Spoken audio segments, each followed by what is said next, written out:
Frères et sœurs, amis des Alpes-Maritimes, de la Corse et de l'Est varois, paroissiens du consistoire Côte d'Azur-Corse, nous vivons notre 4e semaine de confinement et nous allons célébrer la passion et la résurrection de notre Seigneur sans pouvoir nous rassembler. Immense frustration pour beaucoup, même si nos pasteurs et les conseillers presbytéraux restent attentifs à maintenir le contact et les liens fraternels au niveau de chacune de nos paroisses. La réalité de la communion des saints que nous proclamons dans nos confessions de foi est sans doute à repenser autrement en ces temps si particuliers. Mais nous croyons que c'est une réalité à s'approprier, même en étant isolé. Le consistoire a souhaité utiliser les moyens techniques à notre disposition via les réseaux sociaux pour nous permettre de vivre cette communion fraternelle au-delà du contour de chacune de nos paroisses, à l'échelle donc de ce consistoire, de Menton à Saint-Raphaël et de Nice à Bastia. Pour ce faire, les 8 pasteurs du consistoire ont adhéré sans réserve à la célébration commune du jeudi et du vendredi saint. 2 célébrations auxquelles ils ont tous participé, chacun apportant sa pierre à l'édifice pour nous proposer ces moments de prière, de cantique, de lecture et de méditation. Qu'ils en soient chaleureusement remerciés ici. Alors oui, malgré le confinement, nous sommes invités à vivre ces temps liturgiques par la communion des enfants de Dieu, dans l'espérance de la résurrection et dans l'attente de la lumière du matin de Pâques et de la vision du tombeau vide. Bonne fête de Pâques à chacun d'entre vous.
Frères et sœurs, le Seigneur nous donne sa grâce et sa paix. Il nous accompagne en tout lieu et en toutes circonstances. Prions. Seigneur, en cette semaine qui nous mène à Pâques, à la libération, à la résurrection, nous voulons plus particulièrement sentir et comprendre la nécessité d'en célébrer l'importance année après année afin de grandir dans notre foi. Notre vie est comme cette semaine intense, plus particulièrement dans cette période de confinement, faite de lumière et d'ombre, d'espérance et de trahison. Mais nous savons que tu nous précèdes. Amen. Nous lirons dans l'Évangile selon Matthieu, au chapitre 25, les versets de 31 à 46. Lorsque le Fils de l'homme viendra dans sa gloire, avec tous les anges, il s'assiera sur son trône glorieux. Toutes les nations seront rassemblées devant lui. Il séparera les uns des autres comme les bergers séparent les moutons des chèvres. Il mettra les moutons à sa droite et les chèvres à sa gauche. Alors le roi dira à ceux qui seront à sa droite, « Venez, vous qui êtes bénis de mon Père, héritez les royaumes qui étaient préparés pour vous depuis la fondation du monde. Car j'ai eu faim et vous m'avez donné à manger. J'ai eu soif et vous m'avez donné à boire. J'étais étranger et vous m'avez recueilli. J'étais nu et vous m'avez vêtu. J'étais malade et vous m'avez visité. J'étais en prison et vous êtes venus me voir. »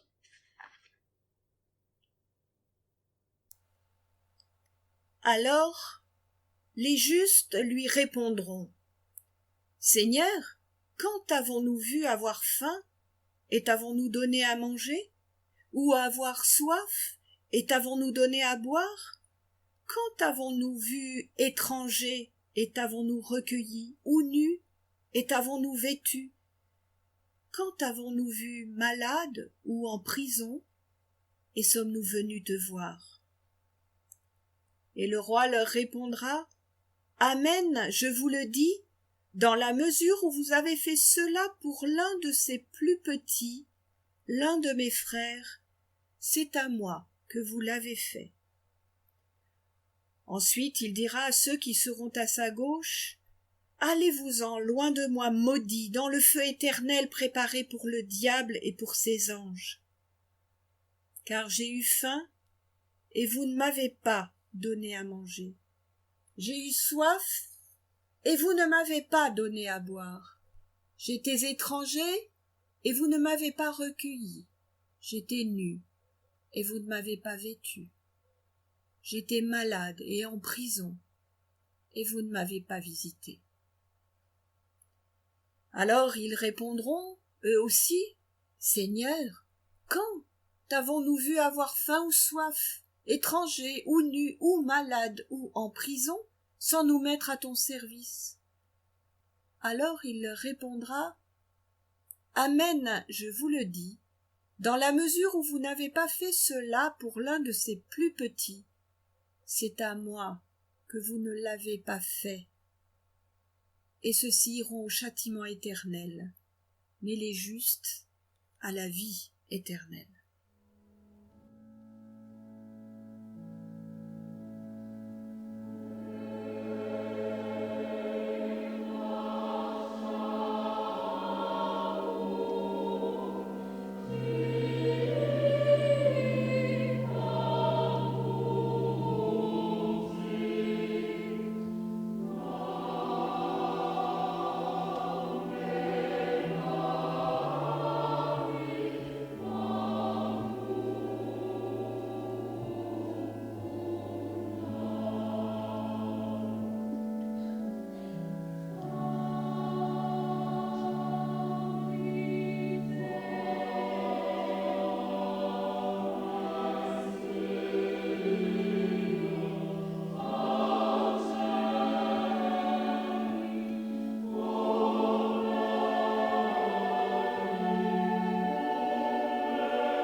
Nous prions. Seigneur, en ce jeudi saint, nous voulons plus particulièrement réfléchir sur le sens de l'amour. En effet, nous croyons souvent que l'amour est quelque chose qui doit venir de nous, en sentiment, au point que lorsque nous ne parvenons plus à le ressentir, nous sommes désemparés, culpabilisés. Toi, tu nous rappelles que l'amour, c'est d'abord ce que nous recevons, et ce que nous recevons inconditionnellement et gracieusement. Aimer peut alors devenir pour nous se déposséder pour recevoir, se déposséder pour recevoir et rayonner de ta grâce. Au moment d'ouvrir les Écritures, inspire-nous par ton Saint-Esprit. Amen.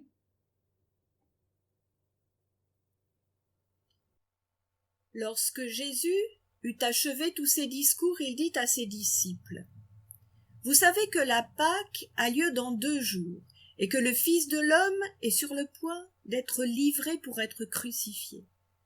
Alors les grands prêtres et les anciens du temple se rassemblèrent dans le palais du grand prêtre, appelé Caïphe, et ils résolurent de faire arrêter Jésus par ruse et de le tuer. Toutefois, ils disaient « pas en pleine fête, afin qu'il n'y ait pas d'agitation parmi le peuple ». Comme Jésus était à Béthanie chez Simon le lépreux, une femme s'approcha de lui. Elle tenait un flacon d'albâtre plein d'un parfum de grand prix, et pendant qu'il était à table, elle répandit le parfum sur sa tête. En voyant cela, les disciples s'indignèrent. « Mais à quoi bon ce gaspillage ?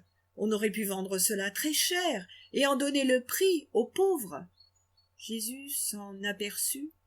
Il leur dit « Pourquoi tracassez-vous cette femme ? Elle a accompli une belle œuvre à mon égard. Les pauvres, en effet, vous les avez toujours avec vous, mais moi, vous ne m'avez pas toujours. En répandant ce parfum sur mon corps, elle l'a fait pour mon ensevelissement. Amen, je vous le dis, partout où cette bonne nouvelle sera proclamée, dans le monde entier, on racontera aussi, en mémoire de cette femme, ce qu'elle a fait. Alors l'un des 12, celui qu'on appelle Judas Iscariote, se rendit chez les grands prêtres et dit « Que voulez-vous me donner pour que je vous le livre ?» Ils le payèrent 30 pièces d'argent. À partir de ce moment, ils cherchaient une occasion pour le livrer. Le premier jour de pain sans levain, les disciples vinrent dire à Jésus « Où veux-tu que nous te préparions le repas de la Pâque ?» Il répondit « Allez à la ville chez un tel et dites-lui, le maître dit, mon temps est proche, chez toi que je célébrerai la Pâque avec mes disciples. » Les disciples firent ce que Jésus leur avait ordonné et ils préparèrent la Pâque.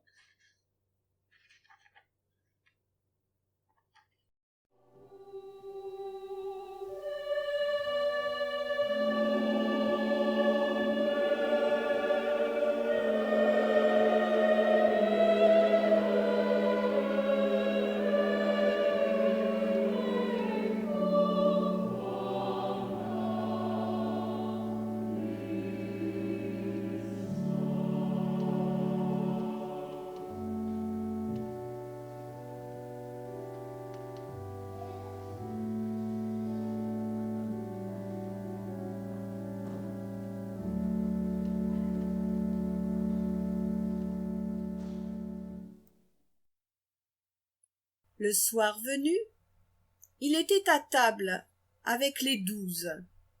Pendant qu'il mangeait, il dit « Amen, je vous le dis, l'un de vous me livrera. » Ils furent profondément attristés, chacun se mit à lui dire « Est-ce moi, Seigneur ?» Il répondit « Celui qui a mis avec moi la main dans le plat, c'est lui qui me livrera.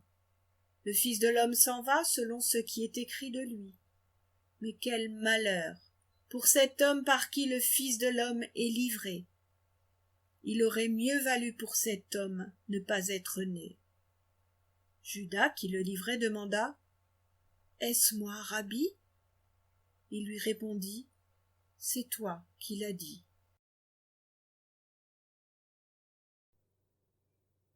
Pendant qu'ils mangeaient, Jésus prit du pain. Après avoir prononcé la bénédiction, il le rompit et le donna aux disciples en disant « Prenez, mangez, c'est mon corps. » Il prit ensuite une coupe. Après avoir rendu grâce, il la leur donna en disant « Buvez-en tous, c'est mon sang, le sang de l'alliance qui est répandu en faveur d'une multitude en rémission de péchés. Je vous l'ai dit, je ne boirai plus désormais de ce produit de la vigne jusqu'au jour où je le boirai avec vous nouveau dans le royaume de mon Père. » Après avoir chanté, ils sortirent vers le mont des Oliviers.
Frères et sœurs, unissons-nous au mot de cette confession de foi que l'apôtre Paul reprend dans l'Épître aux Philippiens, au chapitre 2, les versets 5 à 11.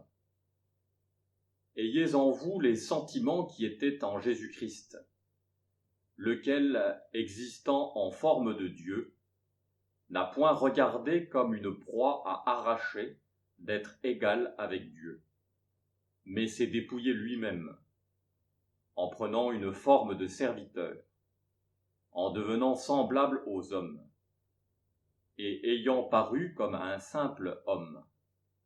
Il s'est humilié lui-même, se rendant obéissant jusqu'à la mort, même jusqu'à la mort de la croix.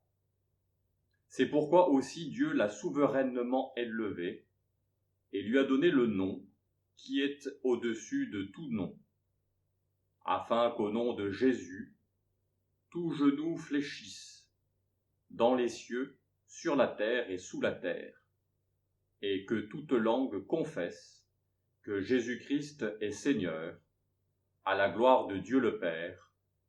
Amen.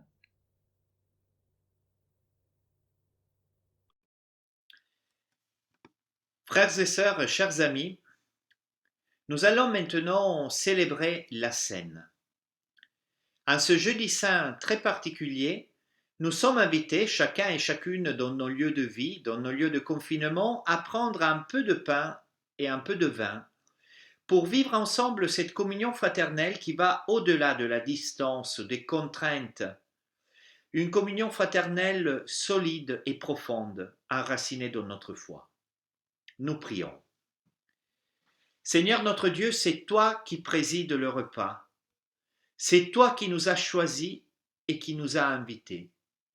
C'est toi qui promets la victoire de la vie.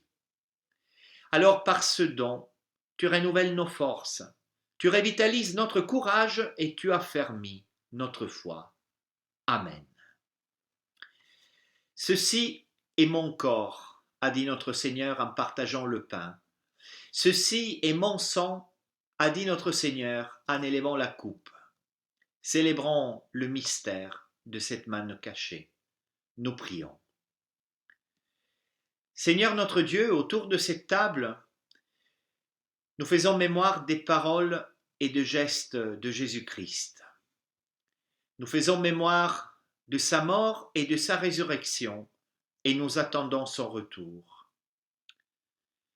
Par ton esprit, Seigneur notre Dieu, donne-nous, en partageant ce pain et cette coupe, où que nous nous trouvions aujourd'hui, de nous sentir en communion avec les autres et avec toi, et de nous ouvrir à la présence de ton Fils, et espérer ton royaume, et prier pour sa venue. Et comme Jésus l'a enseigné à ses disciples, nous te disons ensemble, Notre Père qui es aux cieux, que ton nom soit sanctifié, que ton règne vienne, que ta volonté soit faite sur la terre comme au ciel. Donne-nous aujourd'hui notre pain de ce jour, et pardonne-nous nos offenses comme nous pardonnons aussi à ceux qui nous ont offensés. Et ne nous laisse pas entrer en tentation, mais délivre-nous du mal, car c'est à toi qu'appartiennent le règne, la puissance et la gloire, pour les siècles des siècles. Amen. Frères et sœurs, le pain de vie que nous partageons ensemble est communion au corps de Jésus, le crucifié.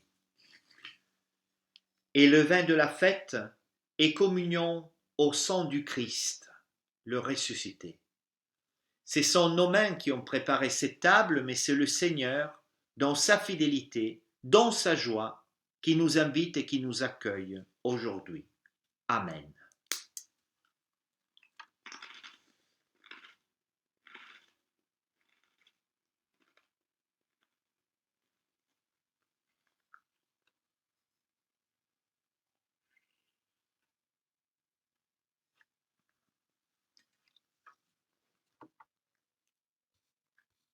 Nous prions. Seigneur notre Dieu, pour ce pain et ce vin partagés, nous te disons notre reconnaissance. Par cette communion, tu renouvelles nos forces et manifestes ton corps. Que notre vie soit le reflet de cet amour. Amen.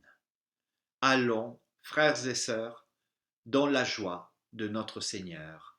Amen.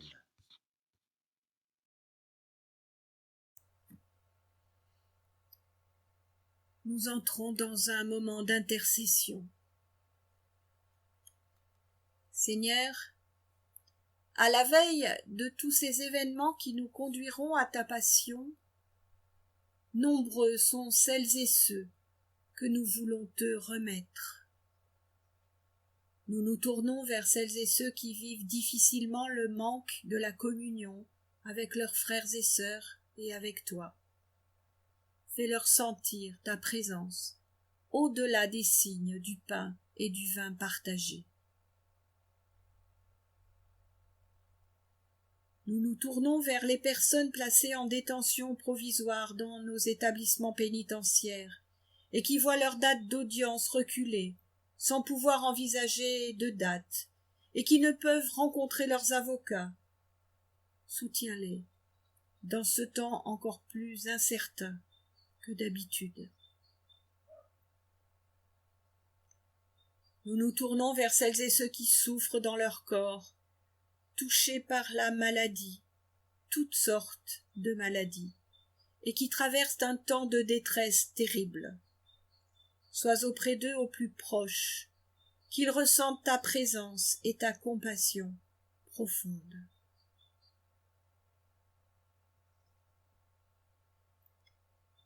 Nous nous tournons vers les proches de ces malades, qui du fait du confinement ne peuvent pas leur apporter le soutien affectif qu'ils aimeraient et qui en ressentent une profonde détresse.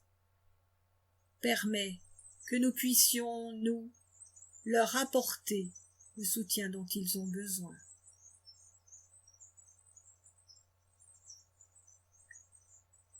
Nous nous tournons enfin vers celles et ceux qui doivent chaque jour prendre des décisions qui engagent la vie d'autres qu'eux-mêmes. Les soignants, les chercheurs, les décideurs, les gouvernants. Inspire-les par ton esprit, afin que leurs décisions aillent dans le sens de la vie. Amen. Frères et sœurs, recevez la bénédiction de la part de Dieu. Le Christ est notre Seigneur, c'est lui qui nous garde quoi qu'il arrive. Mettez votre foi en lui, il nous y conduit vers la vie. Amen.